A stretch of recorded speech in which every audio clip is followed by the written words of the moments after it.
Idiotismo, loucura. Questão 371. Tem algum fundamento pretender-se que a alma dos cretinos e dos idiotas é de natureza inferior? Interessante que a gente fazer uma observação que cretino era um laudo médico da pessoa que não raciocinava, que tinha uma série de limitações mentais. E quando as pessoas passaram a xingar de cretino, então eles trocaram o nome. E aqui, como ele tinha perguntado, se tem fundamento dizer que eles são espíritos inferiores. Não tem nenhum fundamento, nenhum. Eles trazem almas humanas, não raro mais inteligentes do que supondes, mas que sofrem da insuficiência dos meios de que dispõem para se comunicar, da mesma forma que o mudo sofre a impossibilidade de falar e o surdo de ouvir. Então, é um estado provacional, uma provação complicada, difícil que a pessoa está passando, ou expiação, devido a algum motivo do passado ou algum acidente de percurso também. A gente já viu, se ainda não passamos por essa parte, vai passar ainda, o próprio Livro dos Espíritos fala que nem tudo é porque nós temos uma dívida do passado. Mas algumas vezes o Espírito escolhe passar por determinadas provas para ele evoluir mais rápido. Então não podemos fazer determinados julgamentos taxativos. É assim. Pode ser assim, é mais condizente. Portanto, são espíritos que têm, muitas das vezes, uma capacidade intelectual muito grande, são muito inteligentes. Questão 372. Que objetivo visa a providência criando seres desgraçados, como os cretinos e os idiotas? Os que habitam corpos de idiotas são espíritos sujeitos a uma punição. Sofrem por efeito do constrangimento que experimentam e da impossibilidade em que estão de se manifestarem mediante órgãos não desenvolvidos ou desmantelados.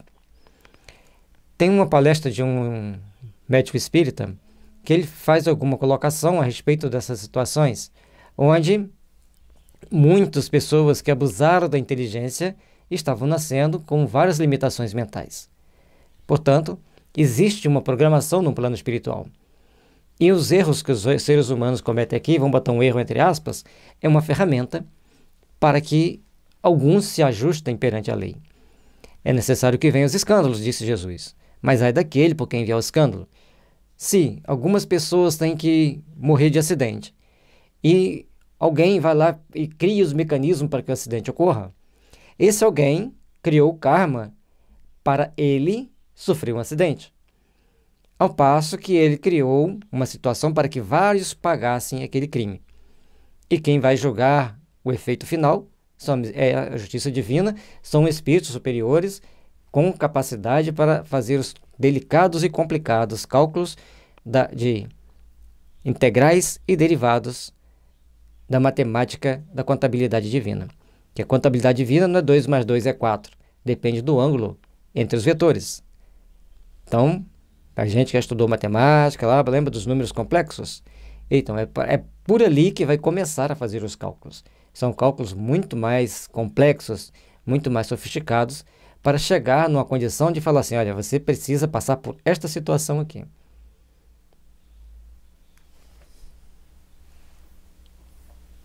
Letra A. Não há, pois, fundamento para dizer-se que os órgãos nada influem sobre as faculdades? Nunca dissemos que os órgãos não têm influência. Tem-na muito grande sobre a manifestação das faculdades, mas não são eles a origem destas. Aqui está a diferença. Um músico excelente, com um instrumento defeituoso, não dará a ouvir boa música, o que não fará que deixe de ser bom músico. O exemplo foi maravilhoso, né? Se o instrumento está com defeito e o músico é excelente, mas ele tem um instrumento com defeito, a música que ele for executar vai sair com defeito, embora vai ser melhor do que o que tocar. Eu não sei nada de música, infelizmente. Então, o espírito, o corpo é um instrumento de manifestação do espírito. Se esse corpo tiver algum defeito, o espírito não vai poder se manifestar. E hoje nós temos uma ciência chamada epigenética, que ela vai mostrando que muitas situações interferem no estado físico, mental e emocional. Ela mostra e prova. Assim como a homeopatia, criada há mais de 220 anos por Christian Friedrich Samuel Hahnemann, deixou para nós que determinadas substâncias interferem substancialmente no nosso estado mental e emocional, criando os adoecimentos que se transformam em doença. Portanto, nós temos que prestar atenção que aquilo que nós comemos, dependendo da substância que tiver intoxicado, e mais os cálculos diferenciais integrais da matemática divina, com a nossa metabolização perispirítica, vai ter um resultado X, Y, Z, dependendo dessa matemática interna que nós temos. Lógico, nós estamos falando matemática de uma forma didática. São as interações fisiopsíquicas com essas substâncias químicas que nós ingerimos, que vai provocar em cada um reações compatíveis com aquela intoxicação. Para mais esclarecimento, no Organon da Arte de Curar comentado, parágrafo 212, tem lá os dados que o Hahnemann colocou e os comentários que nós fizemos para que isso fique mais claro. Portanto, epigenética, doutrina espírita e homeopatia nos trazem uma grande elucidação, um grande esclarecimento. Por isso, muitas das vezes as pessoas que passam por determinados adoecimentos, eles têm a necessidade de depurar o seu perispírito. E outros adquirem o adoecimento mais ou menos por acidente de percurso, porque, conforme foi dito anteriormente, não tem como nós planejarmos todos os detalhes da nossa encarnação. Então, existe aqueles que acontecem realmente por acidente. Por isso, é um conjunto de fatores que nós temos que observar para entendermos como vamos lidar com cada fato, com cada oportunidade, para sermos realmente melhores e aproveitarmos a nossa oportunidade aqui na Terra para crescermos como espíritos imortais. Importa se distinga o estado normal do estado patológico. No primeiro, o moral vence os obstáculos que a matéria lhe opõe. Há, porém, casos em que a matéria oferece tal resistência que as manifestações anímicas ficam obstadas ou desnaturadas. Como nos de idiotismo e de loucura, são casos patológicos e, não gozando nesse estado a alma de toda a sua liberdade, a própria lei humana a isenta da responsabilidade de seus atos. E aqui nós vamos ver a questão das alterações morais e patológicas ou físico-químicas. Numa condição normal, você vai discernindo, você vai se impondo de acordo com as conquistas morais do espírito, a sua vontade ao corpo. À medida que entram intoxicações, vão causando alterações mentais artificiais. E por isso, as coisas vão se complicando. Por exemplo, uma pessoa que tem sequências de infecção de garganta, 1, 2, 3, 4, 10 infecções de garganta. O número não importa. Tem pessoas que basta uma. E ele suprime a infecção de garganta. Não faz um tratamento para tirar aquela secreção, jogar fora e tratar a causa da inflamação de garganta, que é o luetismo, um termo usado na homeopatia. Ele vai acontecer o que com ele? Ele vai começar a ter muita ansiedade, ficar agressivo, conforme vai suprimindo, vai ficando ansioso, agressivo, e em um certo momento ele entra em depressão. E outros não entram na depressão, mas vão ter problemas cardiorrenal graves, problemas cardíacos e renais mais graves. E aí a infecção de garganta, nesse momento, normalmente desaparece. A pessoa nem lembra mais que tinha, porque aquela alteração da saúde, que a gente chama de adoecimento, ele mudou, ele aumentou de hierarquia, ele complicou. Por isso, nós temos que prestar atenção, porque quando fala depressão mal do século, a questão não está sendo tratado convenientemente, porque à medida que a gente se trata, a depressão desaparece. Portanto, nós temos que prestar atenção nas terapias que a gente usa, nas técnicas que a gente usa para se tratar. Quanto mais doença crônica, mais vulnerável fica o nosso sistema imunológico. Se você tem muita doença crônica, numa pandemia viral, você vai ficar mais propenso a ser atingido por esses vírus, que para quem não tem doença crônica, ele fica livre de pegar aquela doença. Questão 373. Qual será o mérito da existência de seres que, como os cretinos e os idiotas, não podendo fazer o bem nem o mal, se acham incapacitados de progredir? É uma expiação decorrente do abuso que fizeram de certas faculdades. É um estacionamento temporário. Estacionamento em termos, porque estando ele num corpo limitado fisicamente, ele também está depurando a sua alma das toxinas psíquicas que ela possui. E ao desencarnar, Se ele tiver protetores, bons protetores, protetores superiores, eles vão fazer com que esses adoecimentos venham para o corpo físico e eles, então, se libertem daqueles males internos que eles tinham na estrutura perispiritual, porque as doenças estão na nossa estrutura perispiritual. Se você quer entender um pouco mais sobre isso, tem um livro que chama Homeopatia, Tratamento para o Espírito e para o Corpo, onde vai estar explicando como que a gente fica doente, por que que a gente fica doente, as doenças hereditárias, e por que que Jesus disse para Moisés. Segundo o livro Faraó Menefitá, quem conversava com Moisés era Jesus, o Cristo. Então, ele disse para ele: amarás o Senhor teu Deus de todo o seu coração, de todo o seu amor, porque sou um Deus zeloso, que puno até a 4ª geração os que me aborrecem, e encho de glória aqueles que me amam, que me obedecem. Por quê? Por exemplo, uma pessoa que tiver uma doença venérea, sífilis ou gonorreia, as suas gerações ficarão marcadas por essa doença com adoecimentos bem característicos, que um bom homeopata vai identificar no estalar de dedo. Então a pessoa chega: meu filho é muito ansioso, meu filho não aprende. A pergunta é: quais doenças você teve? Ou às vezes a pessoa não teve a doença, mas teve muitas parceiras, ou o pai teve muitas parceiras sexuais, ou a mãe teve muitos parceiros sexuais. Isso interfere na saúde do filho. Entenderam? Portanto, quando se fala em tratamento homeopático, temos que observar muitas coisas. E o parágrafo 216 mostra que as doenças ficam marcadas. E a epigenética comprova aquilo que Hahnemann descreveu e observou pela sua hiperacurada atenção e percepção do ser humano. Então, Hahnemann era uma pessoa extremamente especial. Ele conseguiu perceber aquilo que ninguém percebeu. Que as doenças ficam escondidas até o momento que se vai tratá-las.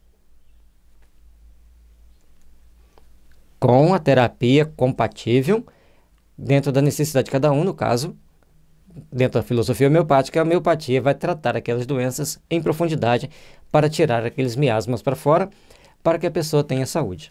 E o fato é que os tratamentos antimiasmáticos confirmam a teoria de Hahnemann e a epigenética mostra a estrutura teórica, demonstra, no caso, a estrutura teórica como a prática, comprovando os fatos.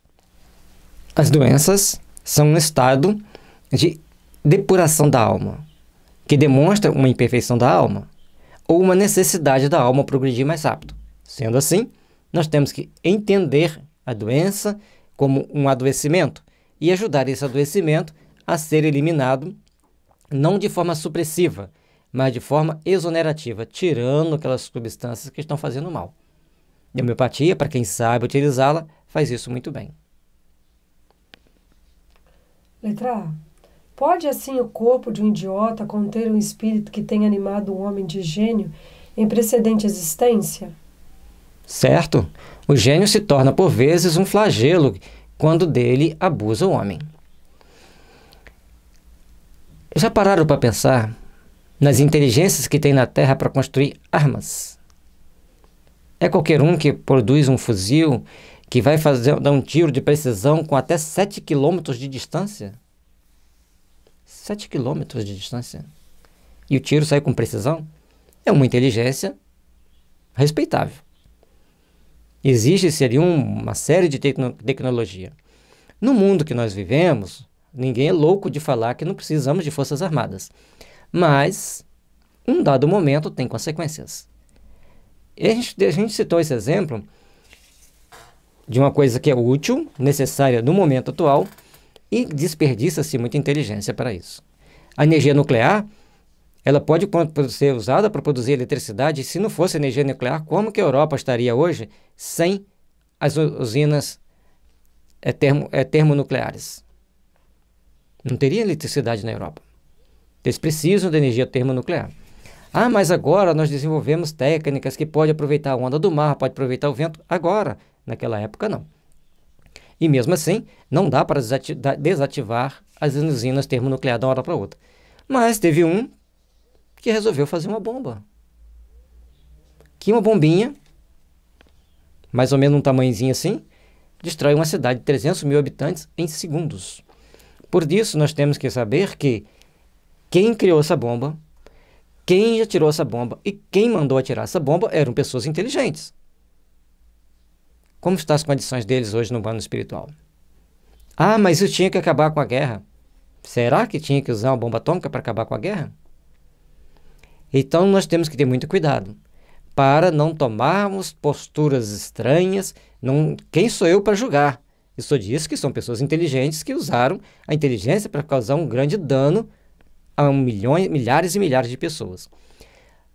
Quem vai julgá-los é espíritos, conforme a gente tem como referência o nosso lar, espíritos que trabalham no Ministério da União Divina, que, segundo o nosso mentor, são eles que têm a possibilidade e a capacidade para julgar os criminosos de guerra ou pessoas que participaram de guerras. Que às vezes não é um crime de guerra. Crime de guerra, do nosso ponto de vista, no ponto de vista deles, foi apenas uma ação necessária.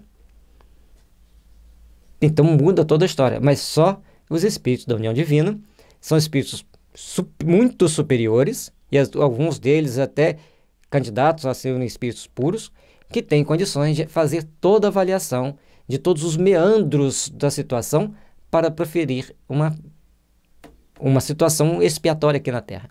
Nós temos que ter o cuidado para pedir a Deus para que nós nunca estejamos na condição de ter que definir uma situação dessa. Eu não queria para mim. Então, cada um de nós temos a nossa responsabilidade, cada um de nós temos o nosso compromisso de tomarmos as ações mais compatíveis com as leis divinas. Por isso, se formos muito inteligentes e agirmos para manipular, para criar notícias falsas, para criar situações que vão criar mais problemas para a humanidade, arcaremos com as consequências.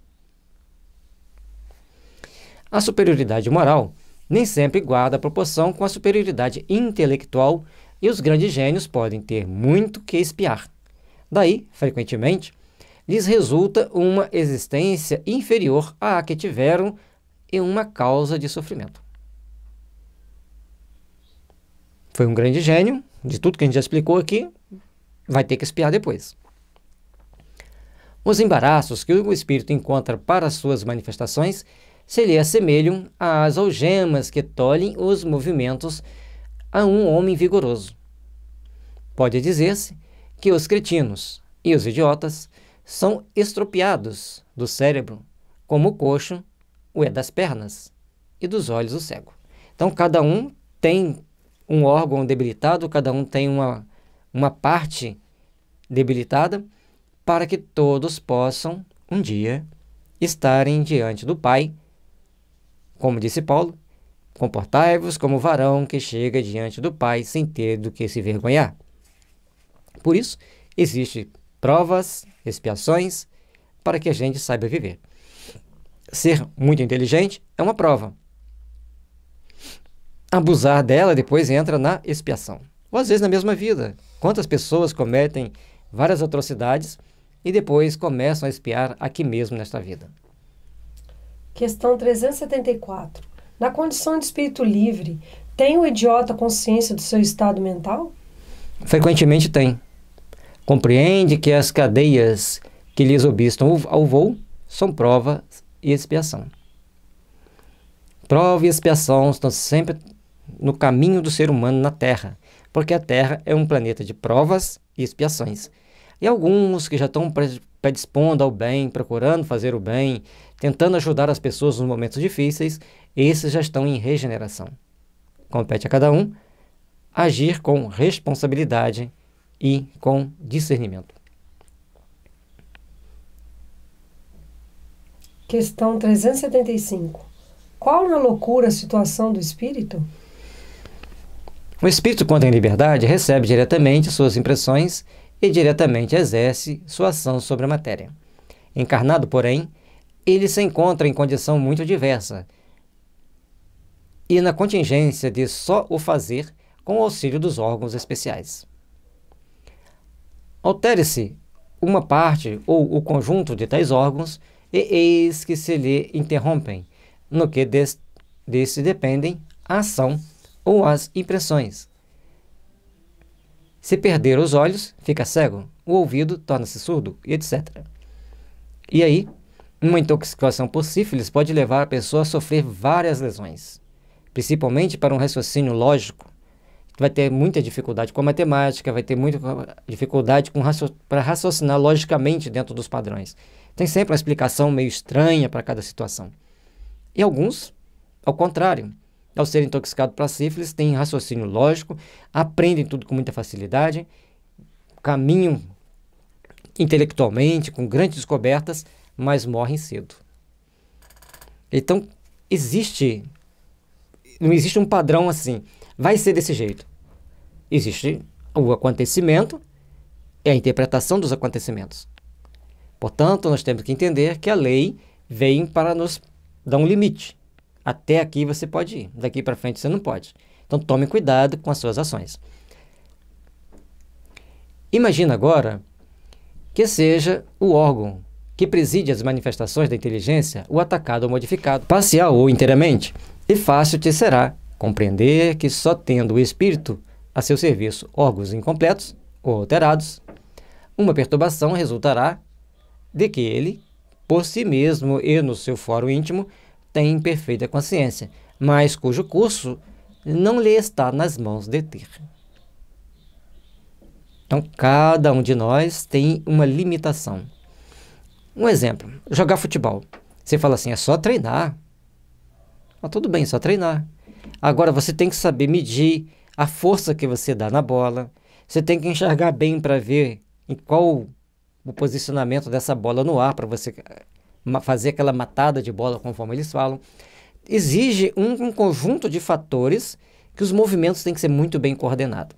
Então, você vai ver os grandes craques, eles têm na medida certa os toques que vão dar na bola.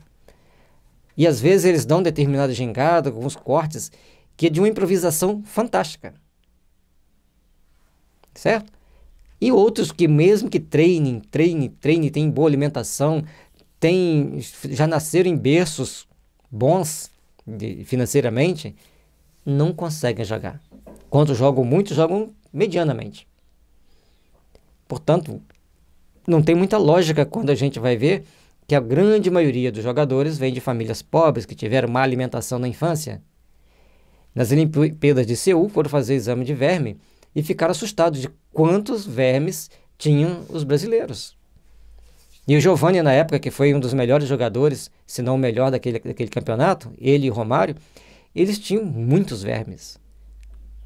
E eles ficavam pensando, mas nossa, eles têm esses vermes todos, eles jogam essa bola, como que isso acontece? Como que isso pode? Então, isso foi um dado, já tem muitos anos, eles nem jogam futebol mais, mas nós temos que prestar atenção que tem um toque que sai do nosso controle. O espírito foi preparado para isso? Provavelmente. Se não fosse, não conseguiria chegar onde chegam, ter a fama que tem, ter a interferência que tem na sociedade. Tem que ter sido preparado para isso. Aí eles cometem muitos erros, nós também cometemos. Então, mas eles também têm outras limitações.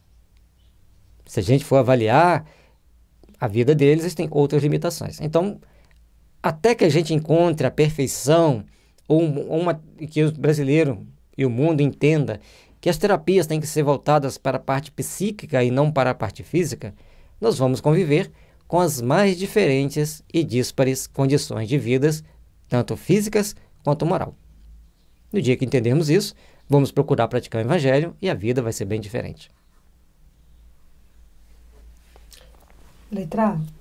Então, o desorganizado é sempre o corpo e não o espírito? Exatamente, mas convém não perder de vista que, assim como o espírito atua sobre a matéria, também esta reage sobre ele, dentro de certos limites, e que pode acontecer e impressionar seu espírito temporariamente com a alteração dos órgãos pelos quais se manifesta e recebe as impressões. O corpo, então, pode obstar o espírito, e o espírito pode obstar o corpo. Vamos ver mais. Pode mesmo suceder que, com a continuação, durando longo tempo, a loucura, a repetição dos mesmos atos, acaba por exercer sobre o espírito uma influência, de que ele não se libertará, senão depois de haver libertado de toda a impressão material. Por isso que existem os tratamentos psicológicos. Dependendo do que acontecer E se você ficar martelando aquele acontecimento, ele vai impressionar o espírito. E o espírito não tem uma lesão física propriamente no corpo, mas ele fica naquela marca impressionado. Olha quantas informações. Na questão anterior, nós vimos uma explicação maravilhosa para a homeopatia. Nesta aqui, nós estamos vendo uma explicação que se encaixa perfeitamente na psicologia. Então, todos nós temos que aprender a conviver com as nossas dificuldades, aprender a entender as dificuldades do outro e, principalmente, buscar a terapia mais compatível com aquilo que a gente precisa. E não vai ser uma terapia química, porque, veja bem, o espírito interfere na matéria, a matéria interfere no espírito. Se nós temos uma terapia que é energética e ajuda o espírito a se livrar de determinadas toxinas psíquicas, de determinados traumas, e influenciar bem o corpo físico, então fica evidente que, se nós trabalharmos bem o nosso mental, o nosso emocional, com a homeopatia compatível, com o floral compatível, e mais o apoio psicológico, e principalmente a evangelização, nós vamos ter muito mais saúde. Aqueles que não gostam das terapias naturais, me desculpem, mas é impossível não fazer um adendo como terapeuta, né? É impossível não fazer um adendo sobre as terapias em questões onde está tão clara a necessidade de utilizá-las. 376. Por que razão a loucura leva o homem algumas vezes a suicídio? O espírito sofre pelo constrangimento em que se acha e pela impossibilidade em que se vê de manifestar-se livremente, donde ou procurar a morte por meio de quebrar os seus grilhões. Na homeopatia, nós tem que fazer essa explicação aqui porque é muito importante. Quando fala em suicídio, é uma coisa muito séria. Por isso que a gente vai fazer essa explicação aqui do ponto de vista homeopático. Toda pessoa que vai para o suicídio fatal, ela é intoxicada por ouro, de uma forma química ou de uma forma energética. A forma química, você usa muito ouro, tem ouro na boca, tem ouro nos braços, ouro para todo lado. E se você já é uma pessoa sensível ao ouro e com o uso constante do ouro por muito tempo, você vai ficar intoxicado por ouro e vai ter pensamentos suicidas, além de um conjunto de doenças físicas paralelas. E a intoxicação psíquica, a pessoa sente que perdeu o brilho. Então a pessoa era muito rica, ficou pobre. A pessoa sonhava em ficar rico, viu que não vai ficar. A pessoa sonhava em namorar aquela menina X, que ele conviveu desde a primeira série, e depois ele viu que não conseguia namorá-la mais. Ou ele criou um sonho das mais variadas, assim como as meninas também, sonham com aquele rapaz X, e depois não vai ter jeito mesmo de namorar aquele rapaz X, também pode sentir que perdeu o brilho. Então são todas as situações em que a pessoa sente que perdeu o brilho. E uma característica perigosa são aquelas pessoas que você fala uma coisa séria, ela primeiro ri, para depois se expressar sobre aquilo ali. Olha, fulano sofreu um acidente. Ela, é mesmo? Como foi? Então isso é um sintoma que a pessoa está meio desconectada daquele fato, daquela relação dolorosa.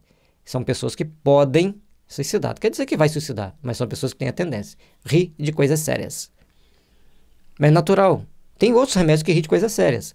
Mas sentir que perdeu o brilho e rir de coisa séria é uma característica interessante. Uma que não tem muito a ver aqui com o suicídio, aliás tem, que é o Naja, que é o outro remédio, que é o veneno da Naja. Um excelente remédio para tratar o coração. São pessoas que sentem muitas cócegas nos pés. Quem sente cócegas na sola do pé vai ter tendência a ter problema de coração e tendência a pensar em explodir a cabeça.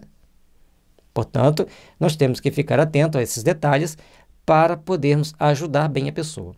Bom, entendendo isso, nós vamos entender que existe um conjunto de forças muito transcendentes que levam a pessoa ao suicídio. Então não é nós falarmos assim, suicidou, vai para o inferno. Calma, nós não podemos julgar. Nós temos que entender que a pessoa suicidou, teve um motivo e nós falhamos em ajudar. Então agora nós vamos ajudar com oração e vamos imaginar que ele esteja no plano espiritual tomando ouro metálico, tomando Naja, tomando outros remédios que também têm características de suicídio, como calcária sulfúrica, nato sulfúrico. O nato sulfúrico ele lembra de uma vida que ele suicidou e suicida. E a calcária sulfúrica ele vai suicidar por outros motivos, por mais variados motivos. Mais brandos até. Então, Nós temos que entender isso e começar a mentalizar o tratamento dessas pessoas no Vale dos Suicidas. A vida de um espírito que suicida no plano espiritual é dolorosa, mas nós podemos amenizar pensando corretamente, irradiando corretamente. Não vamos ser ingênuos de achar que vai resolver todo o problema só porque deu homeopatia. Também não vamos ser ingênuos de achar que vai resolver todo o problema que procurou um psicólogo, porque procurou um psiquiatra.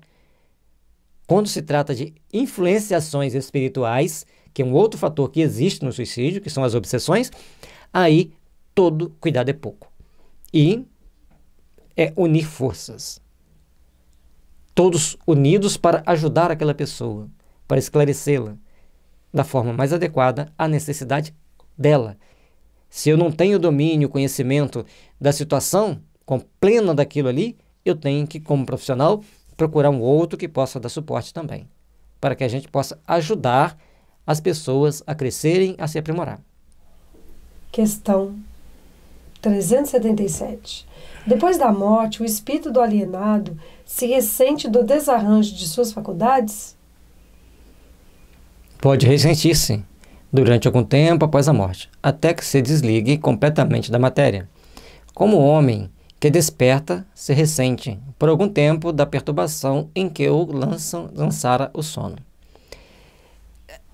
Algumas pessoas acordam, né? Abrem um olho, depois o outro, aí fica ali pensando, e tem gente que já acorda pulando da cama. Da mesma forma, tem espíritos que depois da morte, já alguns momentos depois, minutos, horas, semanas, meses, anos, e alguns até séculos, aí que ele vai acordar. A comparação das pessoas que acordam abrindo um olho de cada vez, se espreguiça, pensa se vai levantar aquela hora ou não, e aqueles que já acordam, já pronto para levantar, já pronto para as lutas do dia a dia. No mundo espiritual, também tem aqueles espíritos que vão levar mais tempo para despertar, vão ficar mais tempo em confusão, e aqueles que vão despertar praticamente imediatamente. No livro Céu e Inferno tem alguns que acabavam de morrer, já davam comunicação. Conforme o médico russo, uma das mensagens mais bonitas, ele desencarna e vai até o Kardec imediatamente, porque ele escutou lá de Moscou, Kardec e um amigo comentando sobre as qualidades morais dele lá em Paris. Então são quase 3.000 quilômetros de distância, 2.500 quilômetros mais ou menos de distância. Ele escutou e foi lá dar comunicação, elogiou o trabalho do Kardec, falou que ia ajudar muita gente e que ele estava lá para colaborar o máximo possível com as obras espíritas. Então, nós precisamos entender então que o espírito, depois da morte, vai depender da sua condição evolutiva, vai depender de um conjunto de fatores para que ele possa realmente despertar as suas potencialidades. Questão 378. De que modo a alteração do cérebro reage sobre o espírito depois da morte? Como uma recordação, um peso oprime o espírito e, como ele não teve a compreensão de tudo o que se passou durante a sua loucura, sempre se faz mister um certo tempo, a fim de se pôr ao corrente de tudo. Por isso é que, quanto mais durar a loucura no curso da vida terrena, tanto mais lhe durará a incerteza, o constrangimento depois da morte. Liberto do corpo, o espírito se ressente, por certo tempo, da impressão dos laços que aquele o prendiam. A pessoa que desencarna depois da loucura, assim como já explicamos, depende de uma série de fatores para que ele se desprenda realmente. Há alguns que estavam presos à carne e eram espíritos presos a tanto rancor que chega no plano espiritual, eles são mantidos em locais seguros, em tratamento gradual para o despertar gradual, para que ele se liberte daquela sua fúria interna. Outros vão despertar imediatamente, cada um segundo o seu potencial interno e também os conhecimentos, a capacidade de quem os protege, de quem os gerencia a evolução. Não tem como dizermos é desse jeito ou é daquele, mas é necessário compreendermos como devemos agir e de que forma devemos agir para sermos cada vez melhores.